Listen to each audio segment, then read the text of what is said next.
Good morning बच्चों। करें start आज की क्लास। चलो, चैप्टर का नाम क्या है? Marketing management. और मार्केटिंग मैनेजमेंट में हमने ऊपर ऊपर से अगर हम बातें करें तो किस किस के बारे में हम पढ़ चुके हैं? मार्केट के बारे में पढ़ चुके हैं, ट्रेडिशनल सेंस में और मॉडर्न सेंस में। फिर हु इज अ मार्केटर, ठीक है, और व्हाट कैन बी मार्केटेड। तीन बेसिक बेसिक से क्वेश्चन तो ये थे। फिर हमने चौथे एंड पे पढ़ा कि मार्केटिंग क्या होती है, वो भी ट्रेडिशनल सेंस में और मॉडर्न सेंस में। तो यस और नो। और उसके बाद बच्चों हमने देखा मार्केटिंग मैनेजमेंट, ठीक है ना। बीच में एक टॉपिक देखा था छोटा सा, फीचर्स ऑफ मार्केटिंग, वो मार्केटिंग की डेफिनेशन के साथ में ही हमने पढ़ा था। तो यस और नो। अच्छा जी। फिर बच्चों उसके बाद जब हम ये पढ़ते गए तो उसमें ही बीच में एक टॉपिक और आया, एक्सचेंज मैकेनिज्म। मतलब फीचर्स ऑफ मार्केटिंग में ही चौथी हेडिंग है एक्सचेंज मैकेनिज्म। और उसमें हमने 5 कंडीशन देखी एक्सचेंज की, कि अगर हमें एक्सचेंज कराना है तो एक्सचेंज कराने के लिए 5 कंडीशंस कौन सी होती है वो हमने देखा। देन उसके बाद हम एक मेजर टॉपिक पे आए, जो टॉपिक का नाम है मार्केटिंग एंड सेलिंग। और मोटे मोटे तौर पर हमने इसमें 7 डिफरेंसेस देखे थे, किसके बीच में? मार्केटिंग के और सेलिंग के, है ना। बहुत सारे लोग एक ही समझते हैं मार्केटिंग को और सेलिंग को, जबकि दोनों क्या होते हैं? अलग अलग होते हैं। क्या आप मुझे बता, वैसे कल मैंने जाते वक्त भी आपको देख करके बुलवाए थे 7 डिफरेंसेस, आज आप बिना देखे बोल सकते हैं। चलो जी। पहला क्या होता है डिफरेंस? जो मार्केटिंग होती है वो तो एक वाइडर टर्म होती है, जबकि सेलिंग उसका एक पार्ट होता है। दूसरा, बोलो जल्दी से। जो मार्केटिंग होती है, मार्केटिंग का फोकस किस पे होता है? आइडेंटिफाई करने में और सेटिस्फाई करने में। किसको आइडेंटिफाई और सेटिस्फाई करने में? Needs and wants of customer. तो ये सुनो, जबकि उसका मोटिव क्या होता है? उसका पूरा फोकस होता है सेल्स को इंक्रीज करने पे, सेलिंग का फोकस, ठीक है ना। तीसरा डिफरेंस बताओ आप। यहाँ पे हम क्या करते हैं? मैक्सिमम सेटिस्फेक्शन क्या करते हैं? अचीव करते हैं, है ना। किसके लिए? कंज्यूमर के लिए, ताकि वो सेटिस्फाई हो जाए। और वहां पे टाइटल को ट्रांसफर करते हैं और पोजेशन को ट्रांसफर करते हैं। 3 डिफरेंसेस हो चुके। चौथा, भैया ये स्क्रीन पे देख रहे थे हमने बोल दिए, बाकी अब हमें समझ में नहीं आ रहा। हाँ जी, बोलो। पीछे कोई नहीं बोलेगा।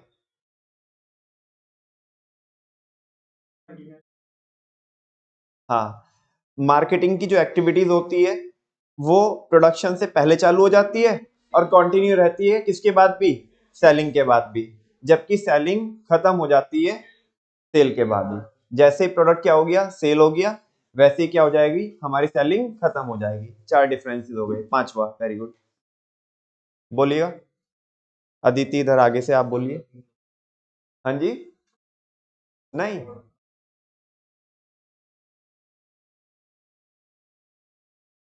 यहाँ पे जो प्रॉफिट कमाया जाता है ना, मार्केटिंग में जो प्रॉफिट कमाया जाता है वो कस्टमर की नीड एंड वांट को सेटिस्फाई करके कमाया जाता है। जबकि वहां पे सेल्स वॉल्यूम को इंक्रीज करके प्रॉफिट कमाया जाता है। 5 डिफरेंसेस हो गए। छठा डिफरेंसेस है यहाँ पे क्या, कि जो मार्केटिंग होती है, मार्केटिंग में हम प्रोडक्ट को बैंड करते हैं according to the customer, bending the product according to the customer. जबकि सेलिंग में क्या करते हैं? Bending the customer according to the product. And the last difference is, marketing का जो फोकस होता है बच्चे लोगों, वो किस पे होता है? उसके प्रोडक्ट पे होता है ना, कि हमारा प्रोडक्ट अच्छा होना चाहिए। उसकी प्राइसिंग पे हमारा फोकस होता है, उसके डिस्ट्रीब्यूशन पे फोकस होता है, उसके प्रमोशन पे फोकस होता है। जबकि सेल्स में केवल किसके ऊपर फोकस होता है? Sales promotion. किसी तरीके से सेल्स प्रमोट होनी चाहिए। तो यस और नो, ये डिफरेंस होते हैं किसके बीच में? मार्केटिंग और सेलिंग के बीच में। अब बच्चों बैक टू बैक, है ना, इस चैप्टर के हम 2 टॉपिक पढ़ेंगे। एक है मार्केटिंग मैनेजमेंट फिलोसफीज, या जिसको मार्केटिंग मैनेजमेंट थियोरीज भी बोलते हैं या मार्केटिंग मैनेजमेंट कॉन्सेप्ट्स भी बोलते हैं। और इसके बाद एक बहुत मेजर टॉपिक है फंक्शंस ऑफ मार्केटिंग। जैसे ही मैं आपको ये 2 टॉपिक करा दूंगा, तो इस चैप्टर का ना जो एक बेसिक वाला फेज था, एक मैं ना इस चैप्टर को 2 पार्ट में डिवाइड करता हूँ, एक बेसिक फेज और एक एडवांस फेज, है ना। तो इसका, इस चैप्टर का जो बेसिक फेज है वो कंप्लीट हो जाएगा, और जैसे ही वो कंप्लीट हो जाएगा उसके बाद बच्चों में अपने रिवीजन करा करके आपको इसका पार्ट 1 में मैं उसका टेस्ट भी लूंगा, बिकॉज इस चैप्टर का पूरा मतलब क्योंकि अराउंड 45 टू 50 पेजेस की क्या है इसमें पीडीएफ है, तो पूरे चैप्टर को अगर मैं एक बार टेस्ट करूंगा तो शायद कुछ कॉन्सेप्ट क्या हो जाएंगे मिस करने पड़ेंगे मेरे को, ठीक है ना। तो क्योंकि बहुत ज्यादा कवरेज है इसकी तो 2 पार्ट में इसका टेस्ट लूंगा मैं, है ना, जहाँ पे एक फेज कंप्लीट हो जाएगा बेसिक वाला, उसके बाद क्या होगा ना कि जो हमने पढ़ा है अभी तक उसको ही डिटेल में पढ़ना है, उसके ही पार्ट्स उसके टॉपिक्स पढ़ने हैं हमें, है ना, बहुत मजा आने वाला है। खैर शुरू करते हैं मार्केटिंग मैनेजमेंट फिलोसफीज, थियोरीज या कॉन्सेप्ट। देखो कोई भी बिजनेस स्टार्ट करते हैं तो हर एक बिजनेस की कुछ कॉन्सेप्ट्स होते हैं, कुछ थियोरीज होती है, हर एक बिजनेस की कुछ फिलोसफीज होती है। कहने का मतलब एक सोच होती है, सोच, जिस सोच को लेकर के हर एक बिजनेसमैन क्या करता है, काम करता है, वो सोच ही हमें पढ़नी है। यहाँ पे 5 फिलोसफीज होती है मार्केटिंग की, जिसके बेसिस पे कोई एक मार्केटर क्या करता है, काम करता है, ठीक है ना। इनमें से वो ऐसा भी हो सकता है कि वो किसी एक फिलॉसफी के ऊपर काम करे, और ऐसा भी हो सकता है किसी एक से ज्यादा का कॉम्बिनेशन बना करके काम करे, लेकिन ऐसा पॉसिबल नहीं है कि वो सारी की सारी फिलॉसफीज को एक साथ लेकर के चले और वो अपने बिजनेस को चला सके, ऐसा पॉसिबल नहीं है, क्योंकि इसमें से एटलीस्ट है ना, और टू द स्पेसिफिक अगर मैं बोलूं तो एक फिलॉसफी ऐसी है, एक सोच ऐसी है, एक थियोरी ऐसी है जो बाकी दूसरों से कन्फ्लिक्ट करती है, यानी कि उसकी मैचिंग बाकी दूसरों से नहीं होती, तो वो उन 4 के साथ या उन 3 के साथ एडजस्ट नहीं हो पाएगी ना। मन भैया हमें कुछ भी समझ में नहीं आ रहा आप क्या बोल रहे हो, बेटा मैं ये बोल रहा हूं कि जब भी हम कोई अपना बिजनेस स्टार्ट करते हैं या कैरी ऑन करते हैं तो एक सोच होती है, एक बिजनेसमैन की, एक मार्केटर की सोच होती है जो वो लेके चलता है, और उस सोच के अकॉर्डिंगली वो क्या करता है, बिजनेस करता है। मान लिया मेरी सोच ये है कि मुझे तो सेल बढ़ानी है बस, कैसे भी करके, कैसे भी करके, तो आपको अभी हल्का फुल्का तो मार्केटिंग समझ में आता होगा, तो क्या मैं मार्केटिंग कॉन्सेप्ट पे काम कर रहा हूँ या मैं सेलिंग कॉन्सेप्ट पे काम कर रहा हूँ, वेरी गुड, मैं सेलिंग कॉन्सेप्ट पे काम कर रहा हूँ। लेकिन अगर मेरी सोच ये है कि चाहे कुछ भी हो जाए, चाहे कुछ भी हो जाए, मेरे को अपने कस्टमर को सेटिस्फाई करना ही करना है, किसी भी कीमत पे कस्टमर को सेटिस्फाई करना है, देन ही मैं प्रॉफिट कमाऊंगा। प्रॉफिट मेरे लिए सेकेंडरी है, फर्स्ट ऑफ ऑल मेरे को क्या करना है, मेरे कस्टमर को सेटिस्फाई करना है, उसकी नीड्स एंड वांट्स को सेटिस्फाई करना है। तो ये एक सोच है ना, सोच एक फिलॉसफी है, एक थियोरी है, एक कॉन्सेप्ट है, यही हमें यहाँ पे पढ़ना है। तो बच्चों जो मैंने अभी एग्जांपल दिया वो कौन सी सोच है, मार्केटिंग कॉन्सेप्ट, समझ में आ रही है। ऐसे ही और भी है, एक है प्रोडक्शन कॉन्सेप्ट, एक है प्रोडक्ट कॉन्सेप्ट, एक सेलिंग कॉन्सेप्ट, एक मार्केटिंग कॉन्सेप्ट, और एक जिसके बारे में मैं कल बात कर रहा था सोसाइटल मार्केटिंग कॉन्सेप्ट। 5 सोच है, 5 फिलॉसफी है, 5 थियरी है। इसको मैं प्यार से बोलता हूँ पीपीएसएमएस। क्या बोलता हूँ, पीपीएसएमएस। बोलो 5 5 जो थियोरीज है मार्केटिंग की वो कौन कौन सी है, बोलो पहले शॉर्ट में बोलो, एक्रोनियम में, PP, PP, PP, P for, बोलो पी फॉर प्रोडक्शन कॉन्सेप्ट, ऐसे बोलो आप, P for, again P for product concept, S for, M for marketing, again S for societal marketing concept, बोले तो पीपीएसएमएस, है ना। शुरू करें, चलो। In order to achieve desired business goals, अपने बिजनेस गोल्स को अचीव करने के लिए it is important to decide thinking, हमें ये डिसाइड करना जरूरी है कि हमारी सोच क्या रहेगी बिजनेस को करते वक्त, of an organisation and are discussed as below. और वो जो डिफरेंट डिफरेंट हमारी जो सोच होती है जो हम एक बेस में लेके चलते हैं, है ना, वो यहाँ पे डिस्कस की गई है, जिसके बारे में मैंने अभी आपको बताया ऊपर ऊपर से, ठीक है ना। डिटेल में आ जाते हैं बच्चों। फर्स्ट आते हैं प्रोडक्शन कॉन्सेप्ट पे। किस पे आते हैं, जो लोग प्रोडक्शन कॉन्सेप्ट पे काम करते हैं उनका ये मानना होता है कि बड़े स्केल पे प्रोडक्शन करेंगे। किस पे प्रोडक्शन करेंगे, बड़े स्केल पे। सारे बच्चों को पता है, एक कॉन्सेप्ट आप पढ़ के आते हैं, इकोनॉमीज ऑफ स्केल, पहले भी मैंने इसकी चर्चा की है क्लास में, है ना, और गवर्नमेंट बजट पढ़ाते वक्त ही की होगी, क्योंकि ज्यादातर जो मैंने आपको कॉन्सेप्ट बताए हैं वो वहीं पे बताए हैं, ठीक है ना। इकोनॉमीज ऑफ स्केल क्या होता है, जब वेरी गुड, जब हम बड़े स्केल पे क्या करते हैं, प्रोड्यूस करते हैं, तो हमारी जो पर यूनिट कॉस्ट ऑफ प्रोडक्शन होती है, पर यूनिट कॉस्ट ऑफ प्रोडक्शन वो क्या आ जाती है, कम आ जाती है। सारे बच्चों को पता है कि अगर हम छोटी क्वांटिटी में अपने सप्लायर से माल उठाते हैं तो महंगा मिलता है, लेकिन अगर बड़ी क्वांटिटी में बल्क में अगर माल उठाए तो सस्ता मिल जाएगा। वो कुछ आपको क्या देगा, कुछ तो डिस्काउंट देगा, तो ऐसे बोलो कुछ तो रेट क्या करेगा, कम करेगा, ठीक है ना। और सारे बच्चों को एक चीज और पता है, माइक्रो इकोनॉमिक्स में हम पढ़ के आते हैं लॉ ऑफ वेरिएबल प्रोपोर्शन, एलवीपी पढ़ के आते कि नहीं पढ़ के आते, कि जैसे जैसे हम फिक्स फैक्टर के साथ वेरिएबल फैक्टर को क्या करते जाएंगे, मतलब उसको इंप्लीमेंट करते जाएंगे, उसको यूज करेंगे, किसको, वेरिएबल फैक्टर को, मतलब मशीनरी के साथ लेबर बढ़ाते जाएंगे, तो शुरुआत में तो क्या होगा, शुरुआत में तो प्रोडक्शन बढ़ेगा, ठीक है ना। और उसके बाद क्या होगा, मतलब जो एमपी होता है वो बढ़ता है, फिर एमपी क्या होता है, घटता है, फिर एमपी थर्ड स्टेज में किस में चला जाता है, नेगेटिव में चला जाता है। तो जब हम पहले से ही सोच ये लेके चल रहे हैं कि हमें बड़े स्केल पे क्या करना है, प्रोडक्शन करना है, ठीक है ना, तो हम थर्ड फेज में तो जाएंगे नहीं एलवीपी के अकॉर्डिंग, हम शुरुआत में क्या करेंगे, जब बड़े स्केल पे प्रोडक्शन कर रहे हैं तो एमपी ज्यादा आएगा, तो जब एमपी ज्यादा आएगा बेटा, प्रोडक्शन क्या आ रहा है, ज्यादा आ रहा है, ध्यान से सुनना आप, प्रोडक्शन और कॉस्ट ऑपोजिट होते हैं दोनों आपस में, मैंने आपको ये बात 11th में भी बताई थी, प्रोडक्शन और कॉस्ट ऑपोजिट होते हैं। देखो इनिशियली जब मैं बड़ी क्वांटिटी में क्या कर रहा हूं, अपने सप्लायर से क्वांटिटी उठा रहा हूं, तो कॉस्ट तो क्या आ रही है, कम आ रही है, और एलवीपी के अकॉर्डिंग शुरुआत में प्रोडक्शन क्या हो रहा है, बढ़ रहा है। समझ में आ रही है आपको बात, कॉस्ट कम आ रही है, प्रोडक्शन बढ़ रहा है, नहीं समझा क्या आपको। अच्छा, मैं अगर आपको ये पूछूं कि शुरुआत में जो ओवरऑल कॉस्ट है वो कम आ रही है और प्रोडक्शन बढ़ते जा रहा है, तो जब मैं इन दोनों के इंपैक्ट से पर यूनिट कॉस्ट निकालूंगा, क्या निकालूंगा, पर यूनिट कॉस्ट, तो मैं आपसे पूछना चाहता हूं वो कम आएगी ज्यादा आएगी, वेरी गुड, कम आएगी। क्यों, क्योंकि देखो मैं पर यूनिट कॉस्ट निकालने के लिए कॉस्ट, टोटल कॉस्ट को ऊपर रखूंगा और प्रोडक्शन को नीचे रखूंगा, न्यूमरेटर में किसको रखूंगा, कॉस्ट को, डेनोमिनेटर में किसको रखूंगा, बोलो प्रोडक्शन को।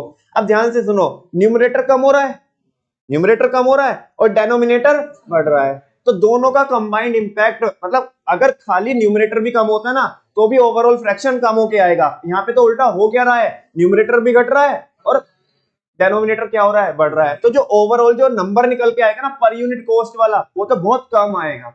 तो जो लोग प्रोडक्शन कॉन्सेप्ट पे काम करते हैं, इस सोच को लेकर के काम करते हैं, उनका मानना ये होता है कि बड़े स्केल पे प्रोडक्शन करेंगे और बड़े स्केल पे प्रोडक्शन करके पर यूनिट कॉस्ट को क्या कर देंगे, कम कर देंगे, और इनका ऐसा मानना है कि कंज्यूमर उन्हीं प्रोडक्ट को फेवर करता है जिनकी कॉस्ट क्या होती है, कम होती है, जो मार्केट में, मतलब कॉस्ट कम होएगी तो सारे बच्चों को पता है मार्केट प्राइस भी क्या रहने वाला है, कम रहने वाला है। तो ये सुनो, हालांकि इस तरह का टॉपिक हम आगे भी पढ़ेंगे कि फैक्टर्स अफेक्टिंग कॉस्ट, की ऐसे कौन से फैक्टर्स हैं जो कॉस्ट को अफेक्ट करते हैं। सिंपल सी बात है, पहले भी पढ़ के आए बच्चे लोगों हम, जब हम क्या पढ़ रहे थे, सप्लाई पढ़ रहे थे, ठीक है ना। क्या चीज, कि अगर हमारी जो price of factor of production कम होगी, कुल मिला के कॉस्ट कम होगी, तो मार्केट प्राइस भी तो क्या होएगा, कम होएगा। हाँ बोलो ना, क्यों, क्योंकि कॉस्ट भी हमारी क्या आ रही है, कम आ रही है, तो हम मार्केट प्राइस कम करके भी क्या कर देंगे, अपने प्रोडक्ट को सेल कर देंगे। से यस और नो। तो फाइनली जिस्ट क्या निकला इस सोच का, इस कॉन्सेप्ट का, इस फिलॉसफी का जिस्ट क्या निकला, बड़े स्केल पे प्रोडक्शन करो, किसको एंजॉय करोगे, इकोनॉमीज ऑफ स्केल को। उसका मतलब क्या है कि पर यूनिट कॉस्ट आपकी क्या आएगी, कम आएगी, पर यूनिट कॉस्ट कम आएगी तो मार्केट प्राइस भी क्या रहेगा, कम रहेगा। हाँ बोलो ना बच्चों, अगर आज मेरी ऑपरेट करने की कॉस्ट ज्यादा आती है तो मैं आपसे जो चार्ज करूंगा वो भी ज्यादा करूंगा, लेकिन अगर मेरी ऑपरेट करने की पर यूनिट कॉस्ट क्या हो जाएगी, तो मैं आपसे जो फीस के तौर पे जो चार्ज करता हूं वो भी कम चार्ज करूंगा, ठीक है ना। तो वो वही बोल रहा है कि बड़े स्केल पे प्रोड्यूस करो, कॉस्ट कम कर दो, और कंज्यूमर उन्हीं प्रोडक्ट को फेवर करते हैं जिनका मार्केट में प्राइस क्या होता है, कम होता है। बात समझ में आ रही, जो लोग इस कॉन्सेप्ट को लेकर के काम करते हैं वो ऐसे ऑपरेट करते हैं कि बड़े स्केल पे, तुमने देखा होगा मार्केट में बहुत सारे लोग बल्क में बड़ी क्वांटिटी में डील करते हैं, है ना, बड़ी क्वांटिटी में डील करके क्या करते हैं, प्राइस को कम कर देते हैं, कई बार मार्केट मार्केट को क्या कर देते हैं, डिसरप्ट कर देते हैं कि नहीं कर देते हैं। मेरे से सस्ता कोई नहीं बेच सकता भाई इस मार्केट में, क्योंकि वो बड़ी क्वांटिटी में क्या कर रहा है, डील कर रहा है, वो बस उसी चीज का बेनिफिट ले जा रहा है। बाकी जो सब पिद्दी पिद्दी है, जो छोटी छोटी क्वांटिटी में डील करते हैं, उनका प्राइस क्या आता है, ज्यादा आता है, फिर कस्टमर उनके पास जाता नहीं है। बात समझ में आ रही है। तो ये एक सोच है प्रोडक्शन कॉन्सेप्ट। बात समझ में आ रही है, पढ़ाऊं इसके बारे में। इसका तुम बोलोगे भैया इसका कोई रियल लाइफ एग्जांपल दे सको तो टाटा नैनो, टाटा नैनो ने यही तो करना था, है ना। उन्होंने बोला 1 लाख रुपए में कार प्रोवाइड कराएंगे हम आपको, सबसे सस्ती कार 1 लाख रुपए में। कौन दे रहा था भाई? कोई भी नहीं, है ना। उन्होंने अपना मतलब जो प्लांट थे वो बड़े स्केल पे ऑपरेट करा करके, है ना, बड़ी क्वांटिटी में प्रोड्यूस करने का उनका प्लान था टाटा नैनो। वो बात अलग है कि वो फेल हो गई, वो किसी दूसरे रीजन थे, वो हमने ऑलरेडी डिस्कस भी किए हुए हैं। हमेशा बोलता हूँ आगे डिस्कस करेंगे, अभी बोल रहा हूँ कि ऑलरेडी डिस्कस करके आए बिजनेस एनवायरनमेंट वाले चैप्टर में, ठीक है ना। वो दूसरे रीजन थे जिसकी वजह से टाटा नैनो क्या हो गई, फेल हो गई थी। लेकिन अल्टीमेटली उनका प्लान यही था कि बड़े स्केल पे क्या करेंगे, प्रोडक्शन करेंगे, मास प्रोडक्शन करेंगे, जिससे कॉस्ट कम हो जाएगी और हम मार्केट को क्या कर लेंगे, कैप्चर कर लेंगे। ठीक है, देखते हैं। According to the production concept profit could be maximised.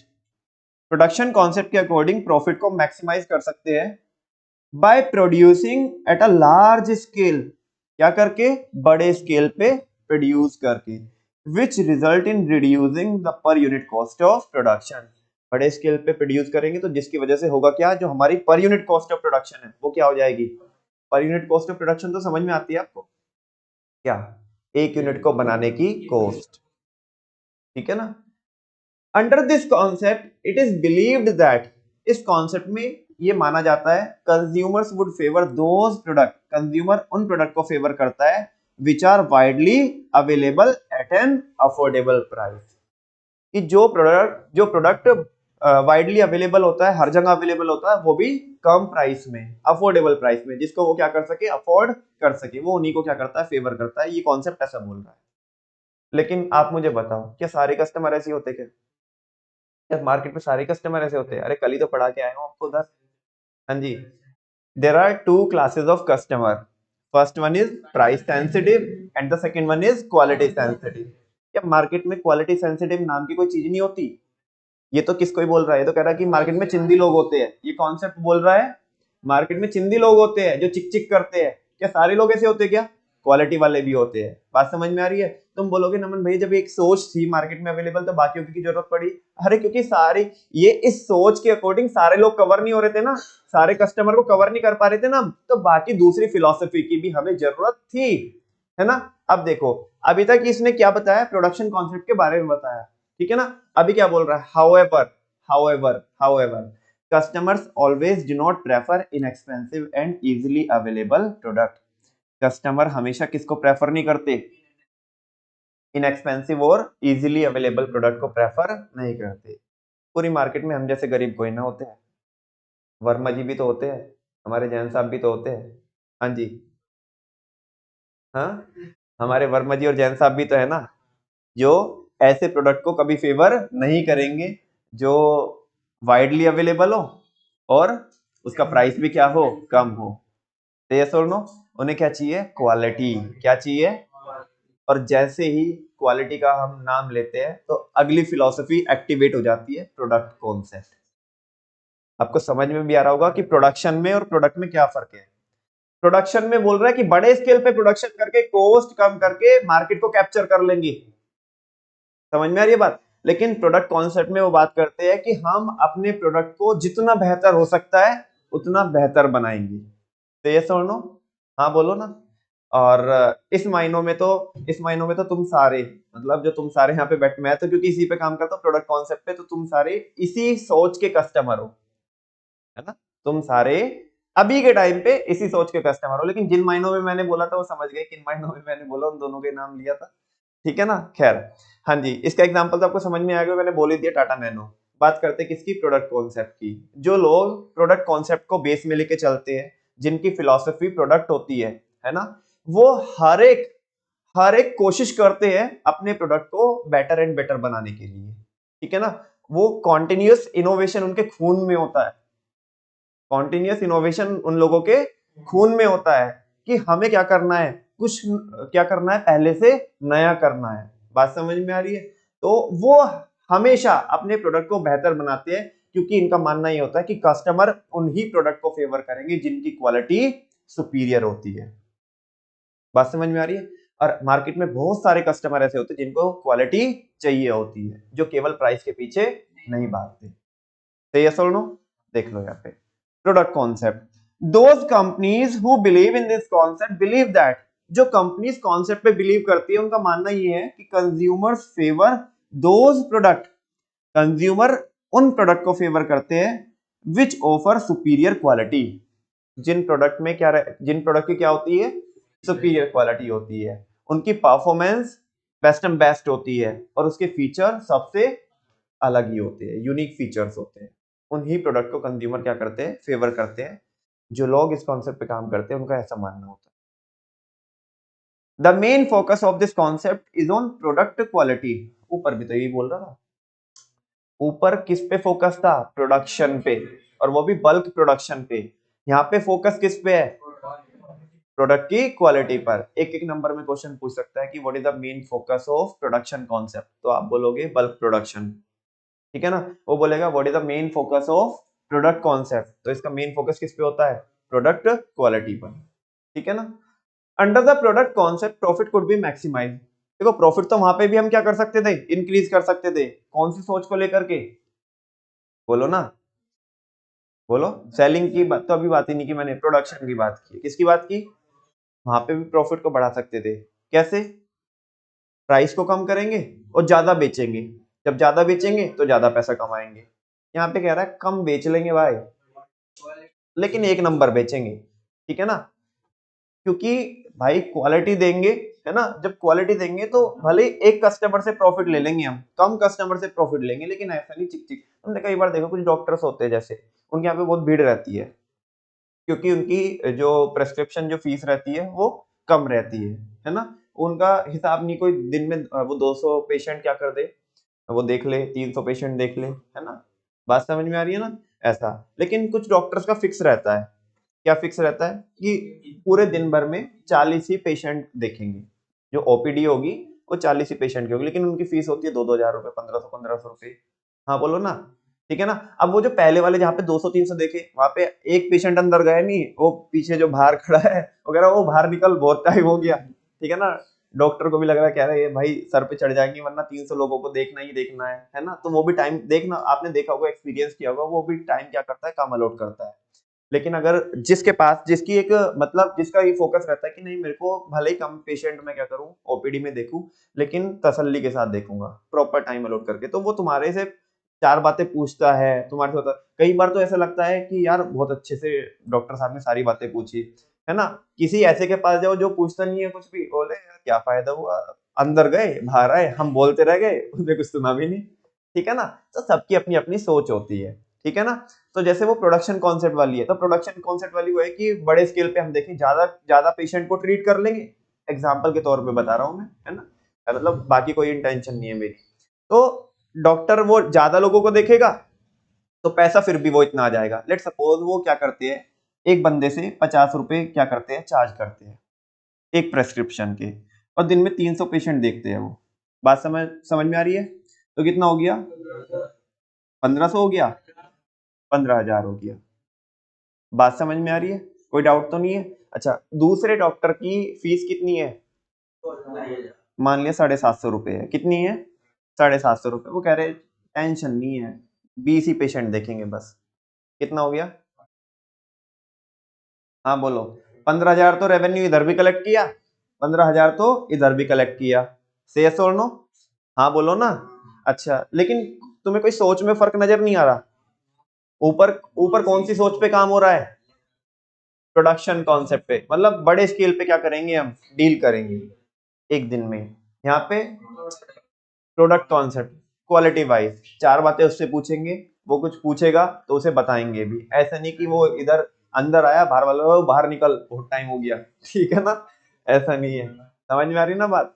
तो देखो प्रॉफिट तो कमा ही लेंगे आप, लेकिन एक सोच होती है कि जिस सोच को लेकर के क्या कमाएंगे, प्रॉफिट कमाएंगे, ठीक है ना।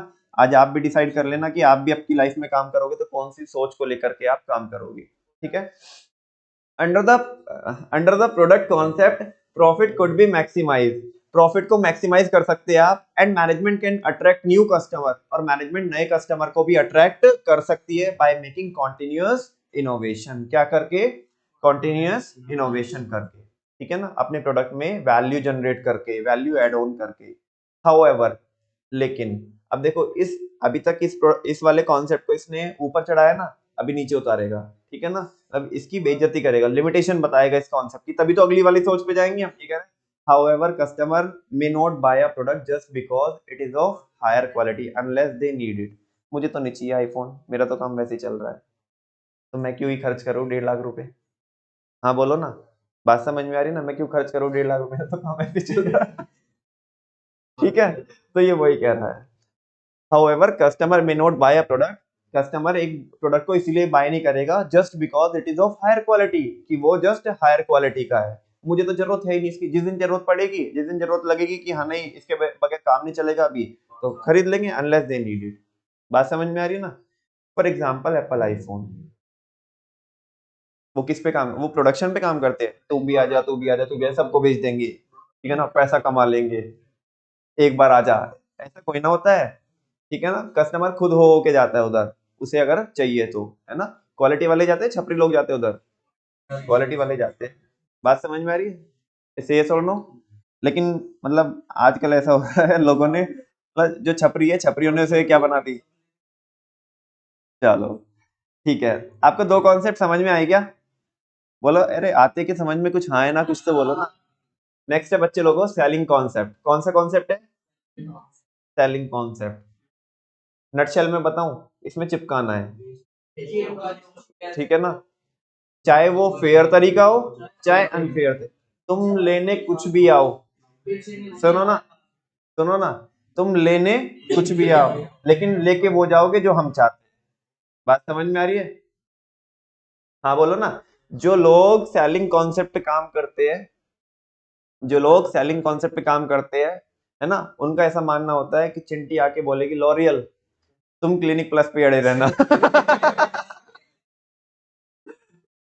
वो कुछ भी बोले, ठीक है ना, वो कुछ भी बोले, तुम जो तुम्हारे पास है तुम उस पे अड़े रहना। अरे लॉरियल कौन लेता लॉरियल, आजकल तो उधर अभी मेरे पास एक कस्टमर है, वो बोल रहा है कि भाई साहब मेरे को कोई अच्छा सा शैम्पू दे, मेरे को अपनी भैंस नहलानी है। मैंने लॉरियल उसे दिया, अरे तुम क्लिनिक प्लस लेके जाओ, ठीक है ना, क्या लेके जाओ, क्लिनिक प्लस, भाई साहब रिजल्ट ही अलग है इसका, ठीक है ना। अच्छा वो चिंटी बोल रही है, अच्छा ऐसा है क्या, आजकल क्लिनिक प्लस वापस से दोबारा फिर वापस से अच्छा उसकी क्वालिटी होने लगी।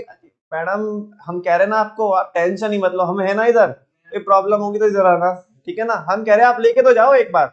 चलो ठीक है, अब वो चिंटी लेने कुछ और आई थी, देखे हमने से वही भेजा, हमारे पास साइनी लोरियम। ठीक है ना भाई। क्या होता है ना, जो मार्केटर होता है इधर उधर की बहुत लंबी लंबी फेंकता है, क्योंकि जब उसके पास कोई होता नहीं है ना वो प्रोडक्ट, ठीक है। अभी मैं बताऊं बच्चे लोगों आपको क्या हुआ, अभी मैं इधर शिखर जी गया था, ठीक है ना, तो बेसिकली वो ऊपर जो पूरी ट्रैकिंग होती है, ऊपर जो जाते हैं पूरा मेन जो मंदिर में जाते हैं सबसे ऊपर, तो लगभग लगभग वो ना ये मान के चलो आप 30-31 किलोमीटर की ट्रैकिंग पड़ जाती है वो, ठीक है ना, जिसमें से कि अराउंड 9-10 किलोमीटर की तो प्योर प्योर चढ़ाई है, फिर 9-10 किलोमीटर की ऐसे मानो कि गोल गोल घूमना है, मतलब ऐसे समझो कि 10-12-15 पहाड़ियां है अलग अलग, एक इधर है तो पूरी दूसरी इधर है, तो ऐसे घूम घूम के, और फिर 9-10 किलोमीटर की अपने जब तक रूम तक आते हैं तो आप वो उसे उतरना पड़ जाता है, तो लगभग लगभग 30-31 किलोमीटर की ट्रैकिंग होती है, ठीक है। तो हम फर्स्ट, जब मैं 2 यात्रा करके आया हूँ अभी, तो मैं जब फर्स्ट यात्रा पे गया तो हम रात में, ट्रेन लेट हो गई थी तो रात में पहुंचे हम 11-12 बजे, और हमें तभी के तभी ट्रैकिंग शुरू करनी थी, इनफैक्ट मैं 3 दिन का थका हुआ भी था और मुझे बहुत ज्यादा नींद भी आ रही थी।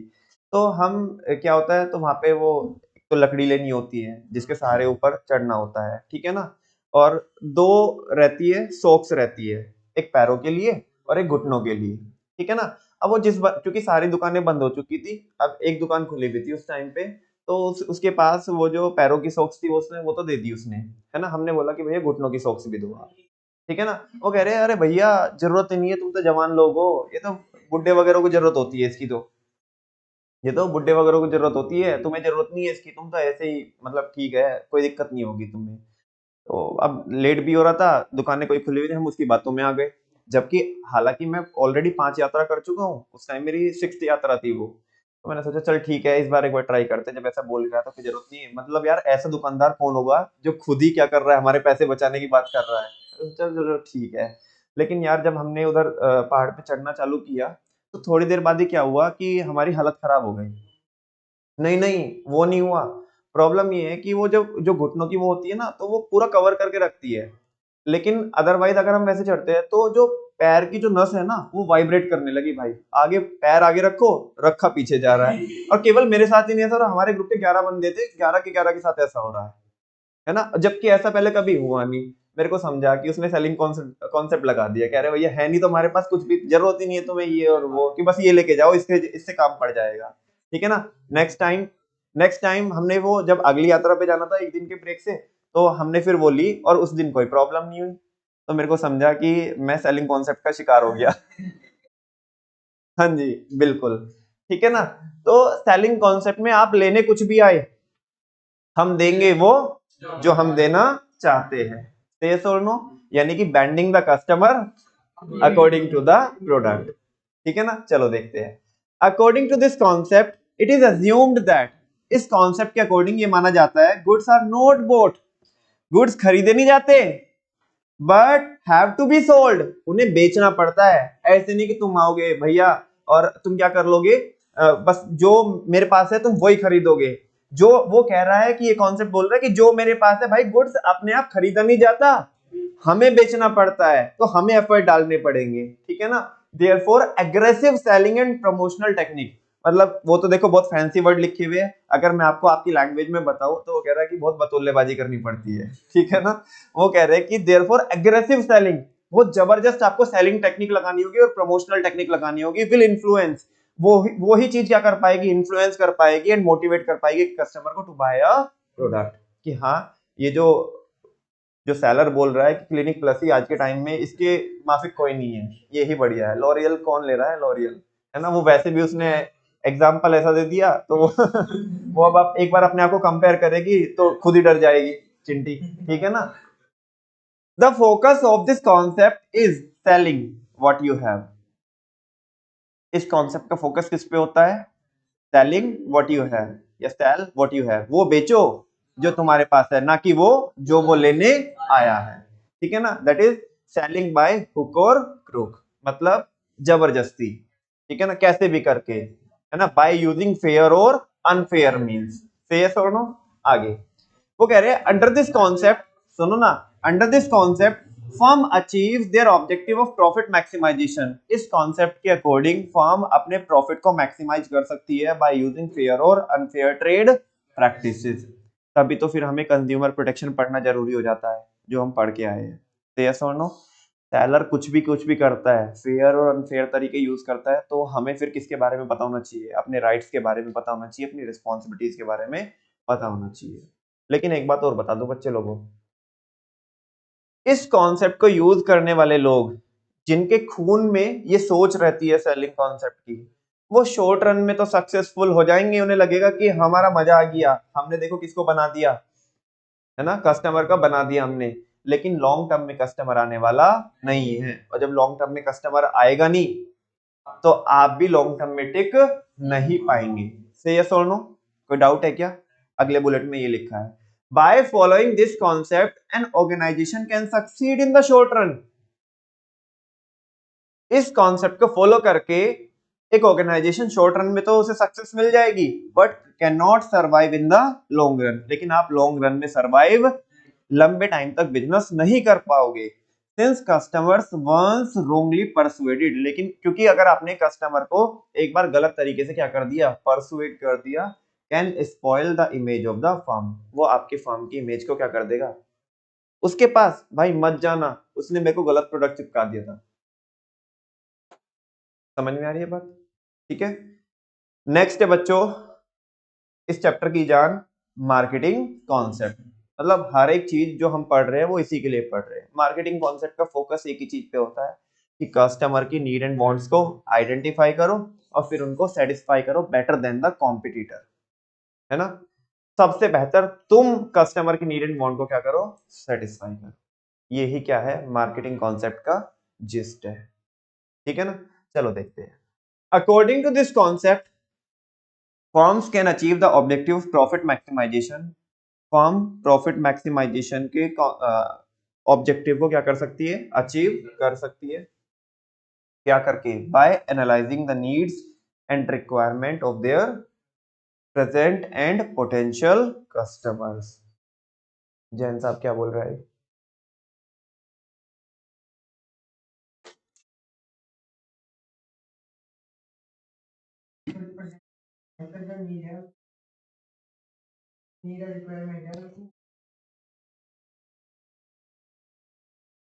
कस्टमर की जो प्रेजेंट रिक्वायरमेंट है या प्रेजेंट कस्टमर की जो रिक्वायरमेंट है, which one is correct? Ayush Kumar,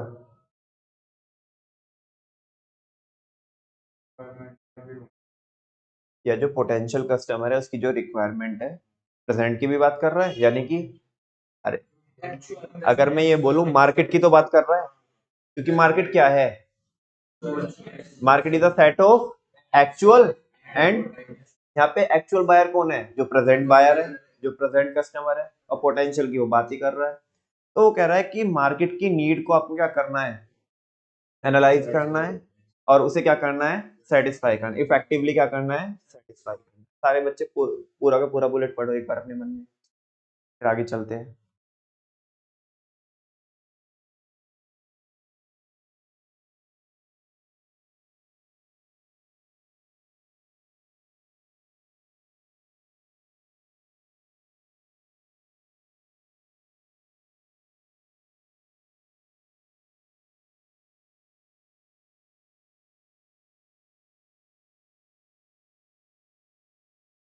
आज पारस एब्सेंट है और एक कौन एब्सेंट है? ग्रंथ। क्या? जीनी? क्या बोला? अच्छा, चलो फर्स्ट बुलेट समझ में आया सबको? आगे चल सकते हैं क्या? Under marketing concept, firms don't sell what they have, but they produce and sell what customers want. कितनी अच्छी, कितनी फैंसी लाइन लिखी हुई है, तुम्हें समझा क्या? क्या मार्केटिंग कॉन्सेप्ट में फर्म वो नहीं बेचती है जो उनके पास है, बल्कि इनफैक्ट वो प्रोड्यूस वो करती है जो कस्टमर चाहता है। तो ये जो जो ब्लू वाले जो शब्द है, ये किसके लिए? ये किसके लिए? वेरी गुड, सेलिंग कॉन्सेप्ट के लिए, क्योंकि सेलिंग में तो वो वही बेचते हैं ना जो उनके पास है, ठीक है ना। The main focus of this concept is to satisfy the customer. Main focus इसका कस्टमर को सेटिस्फाई करने पे होता है। All decisions are taken after considering the customer point of view. जितने के जितने डिसीजन ले जाते हैं वो सब किसके पॉइंट ऑफ व्यू को कंसीडर करके लिए जाते हैं? पहले कस्टमर की सुनेंगे, बाद में अपनी चलाएंगे, ठीक है ना। अच्छा, अपनी भी कैसे चलाएंगे? जो कस्टमर चाह रहा है उसी उसी को सोच करके चलाएंगे अपनी भी, ठीक है ना। लेकिन सबसे पहले किसका पॉइंट ऑफ व्यू कंसीडर करेंगे? कस्टमर का। The basic role of the firm under marketing concept is to identify a need. यहाँ पे जो लोग मार्केटिंग कॉन्सेप्ट को फॉलो करते हैं, जिनकी सोच मार्केटिंग वाली होती है, तो वो क्या करते हैं? सबसे पहले उनका रोल ये होता है कि वो कस्टमर की नीड को क्या करते हैं? आइडेंटिफाई करते हैं और फिर उसे सेटिस्फाई करते हैं, and satisfy it better than the competitor. अपने कॉम्पिटिटर से बेहतर उसे क्या करते हैं? सेटिस्फाई करते हैं। By following this concept organisation can succeed in the short run as well as in the long run. समझ में आया आपको? जैन साहब क्या लिखा हुआ है? ये इसमें लिख रहा है कि इसको सक्सीड करने के बाद जो हमारा ऑर्गेनाइजेशन है वो शॉर्ट रन में चलेगा, और वो कह रहा है कि इस वाली थियोरी को अडॉप्ट करने के बाद आपका ऑर्गेनाइजेशन शॉर्ट रन में भी चलेगा और लॉन्ग रन में भी। तुम बोलोगे मैंने भी तो ये बोला, थोड़ा सा बीच में वो जो आपने शुरू में बोला था ना उसमें थोड़ी दिक्कत थी। हाँ जी, तो शॉर्ट रन में भी चलेगा आपका ऑर्गेनाइजेशन और लॉन्ग रन में भी। केवल और केवल शॉर्ट रन में कहां पे चलेगा? बोलो ना, सारे बच्चे बोलो। सेलिंग में चलेगा, वहां पे लॉन्ग रन में नहीं चलेगा। यहाँ पे शॉर्ट में भी और लॉन्ग में भी क्यों चलेगा? कस्टमर एक बार आता फिर बार बार आता और साथ में दूसरों को भी लेके आता, वहीं पे जाना, ठीक है ना। वो बहुत अच्छे से क्या करते हैं? प्रोडक्ट देते हैं, ठीक है ना। चलो, the marketing concept is based on the following pillars. ये मार्केटिंग कॉन्सेप्ट के पिलर्स है। क्या क्या है? सबसे पहले आपको क्या करने होते हैं, मतलब मार्केटिंग कॉन्सेप्ट में जो आपको काम करना होता है वो क्या करना होता है? ये मार्केटिंग कॉन्सेप्ट की जो जान है, जो पिलर्स है, जिनके ऊपर कौन टिका हुआ है? बोलो ना, मार्केटिंग कॉन्सेप्ट टिका हुआ है ना। वो ये चीज है क्या? सबसे पहले आपको क्या करना होता है? Identification of target market. More और लेस ये किसके जैसा है? मार्केटिंग मैनेजमेंट की प्रोसेस के जैसा नहीं है? वहां पे भी तो क्या किया था आपने? सिलेक्शन ऑफ टारगेट मार्केट किया था कि नहीं किया था? आगे understanding the need and want of customer in the target market. दूसरा वहां पे क्या था?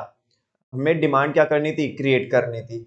तो ये वही बोल रहा है, डिमांड क्रिएट कब करेंगे? पहले उसकी नीड एंड वांट को क्या करो? समझो, किसकी नीड एंड वांट को? कस्टमर की, ठीक है ना, किसमें? टारगेट मार्केट में।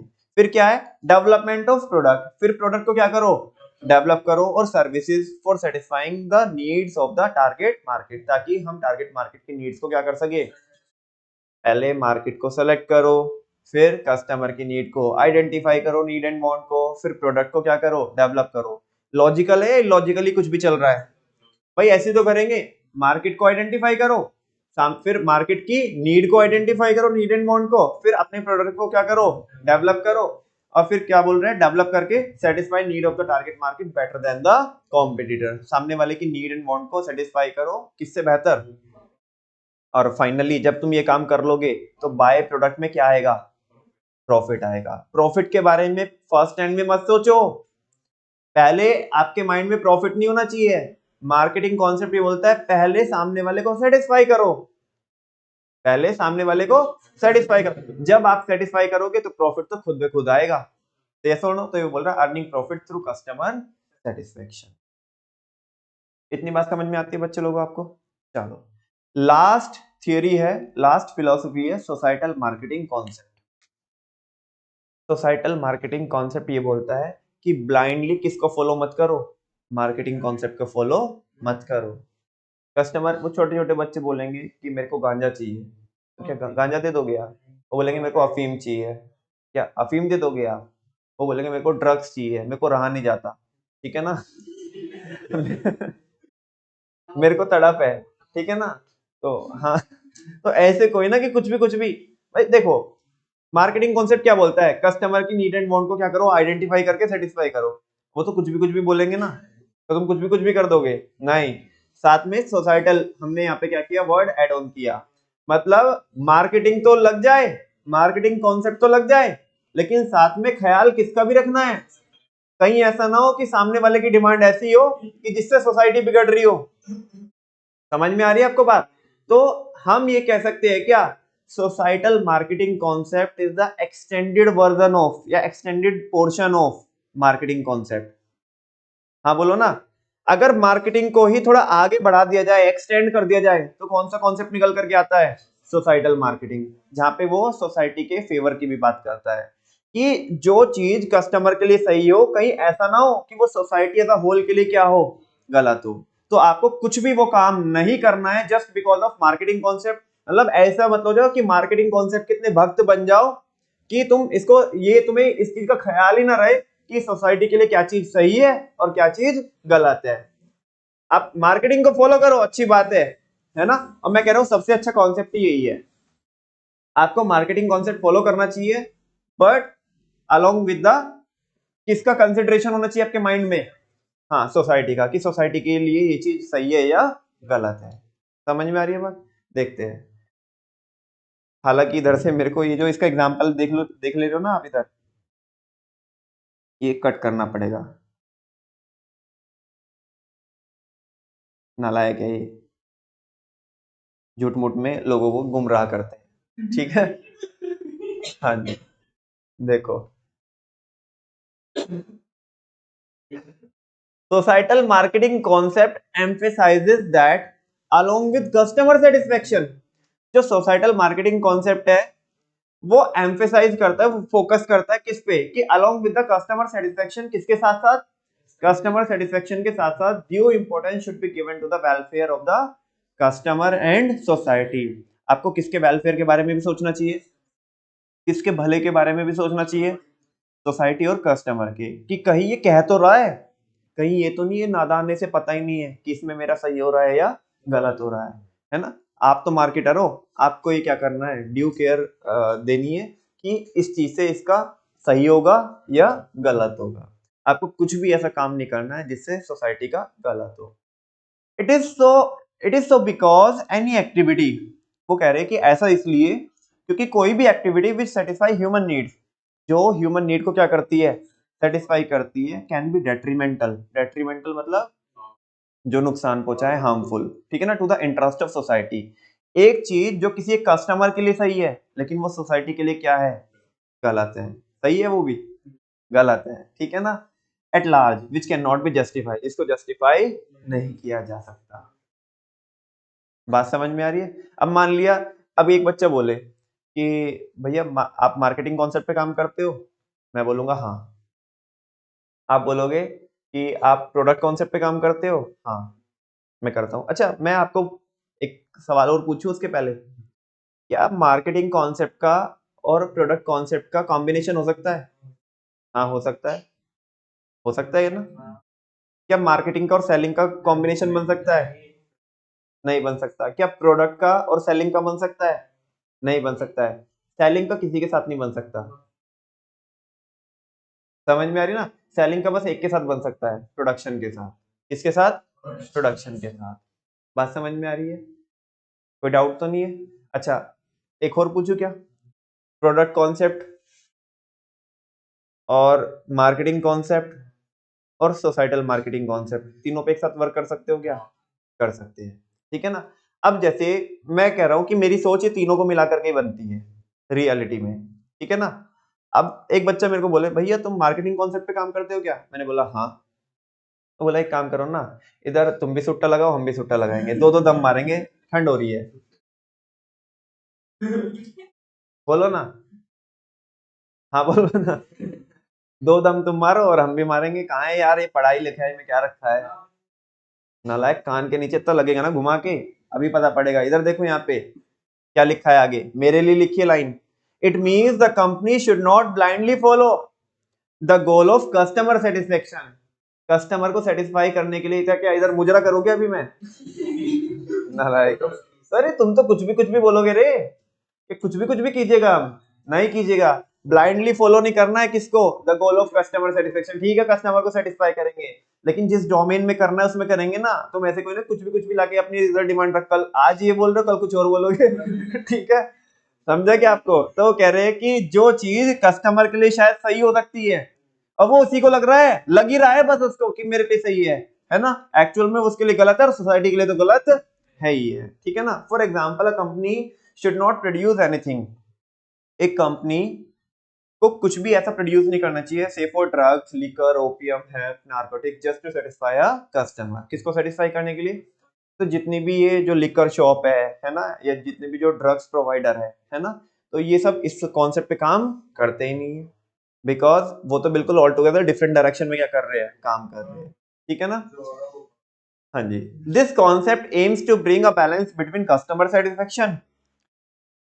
केस स्टडी के लिए इंपॉर्टेंट लाइन हो सकती है कि एक ऐसा कॉन्सेप्ट बताओ, ऐसी फिलॉसफी बताओ जो बैलेंस क्रिएट करके चलती है किसके बीच में, या बैलेंस मेंटेन करके चलती है किसके बीच में? कस्टमर सेटिस्फेक्शन के बीच में, सोशल वेलफेयर और प्रॉफिटेबिलिटी के बीच में। मतलब तीनों के बीच में बैलेंस बनाती है। उन्हें कस्टमर को सेटिस्फाई भी करना है और साथ में क्या भी करना है, सोशल वेलफेयर भी करना है, और क्या भी बनाना है, पैसा भी बनाना है, प्रॉफिट भी कमाना है।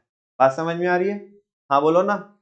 Social welfare, customer satisfaction and profitability के बीच में बैलेंस कौन बनाता है? Societal marketing concept. It is an extension of the marketing concept. शुरू में बोला था ये तो मैंने आपको। ये किसका एक्सटेंशन है? As apart from customer satisfaction, क्योंकि हमें कस्टमर सेटिस्फेक्शन तो करना ही है, साथ में किस पे ध्यान भी देता है? It also pays attention to social, ethical and ecological aspect of the marketing. ये किस पे भी ध्यान देता है? Social, ethical and ecological aspect of marketing. मतलब इसका मार्केटिंग का सोसाइटी पे क्या इम्पैक्ट पड़ेगा, है ना? वो एथिक्स के हिसाब से सही है, मॉरल्स के हिसाब से सही है या गलत है, उस चीज का ख्याल रखते हैं। और हमारे इकोलॉजी पे या हमारे एनवायरनमेंट पे उसका क्या फर्क पड़ेगा। ठीक है ना? नालायकों का नाम कट करके मेरे को एक नया नाम पता चला है, वो बता रहा हूँ मैं आपको। ठीक है ना?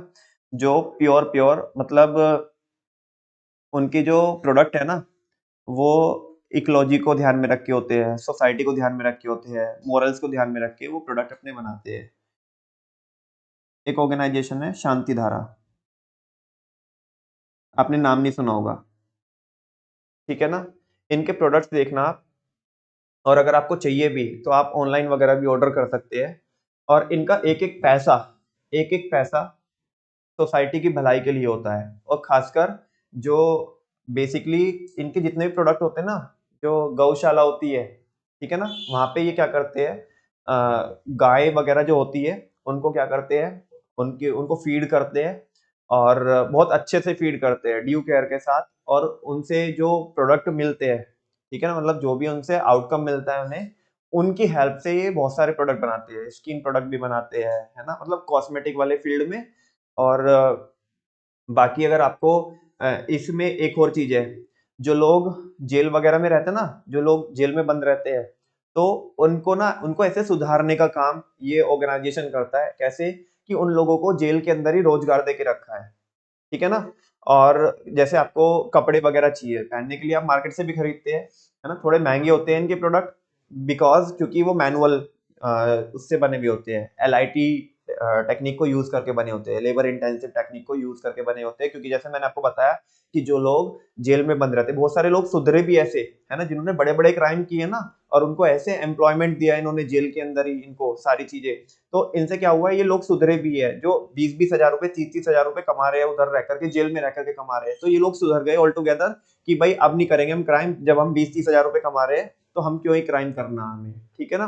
तो इनके जो रेडीमेड गारमेंट्स में है वो भी इनके आते हैं, और कॉस्मेटिक प्रोडक्ट भी आते हैं, और सोसाइटी को तो ये क्या करते हैं, सर्व करते ही है भाई, ये सोसाइटी को सर्व करना ही हो गया कि लोगों को सुधार रहे हैं। इवन जो तुम्हारे जो लाइव स्टॉक है ना, उनकी बहुत ज्यादा क्या कर रहे हैं, हेल्प कर रहे हैं, ठीक है ना। इवन आप जो, अगर आपको देसी घी वगैरह मंगाना हो तो वो भी आप मंगा सकते हैं, ठीक है ना। थोड़ा महंगा रहता है, महंगा, उसमें भी 2-3 क्वालिटी रहती है, मतलब अराउंड एक 2400-2500 रुपए की लीटर है शायद, एक 4500 रुपए लीटर भी है, एक शायद उससे थोड़ा कम भी है, ठीक है ना। वो जो 4500 रुपए लीटर होता है उसकी अलग ही इनकी मतलब एक थियरी होती है कुछ, वो ऐसा बनाते हैं कि जो, जब फुल मून होता है ना, फुल मून, तो फुल मून की रोशनी में वो बनाते हैं, उसके अलग ही अपने फायदे रहते हैं, ठीक है ना। तो एक बार इनको विजिट करो, शांति धारा। एक और एग्जांपल बता रहा हूं मैं आपको, एक ऑर्गेनाइजेशन है, आप इंस्टा पे भी देख सकते हो, इनफैक्ट दोनों पे देख सकते हो, इकोकारी,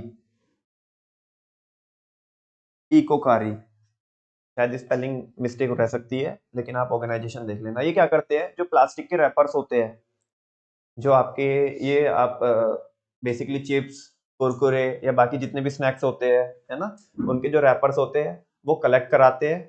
इनफैक्ट आप चाहे तो इन्हें गिफ्ट भी कर सकते हैं, ठीक है ना, सारे पैकेट्स वगैरह इकट्ठे करके, और आप कुरियर भी कर सकते हैं। नहीं, पागल नहीं है, इधर देख लो।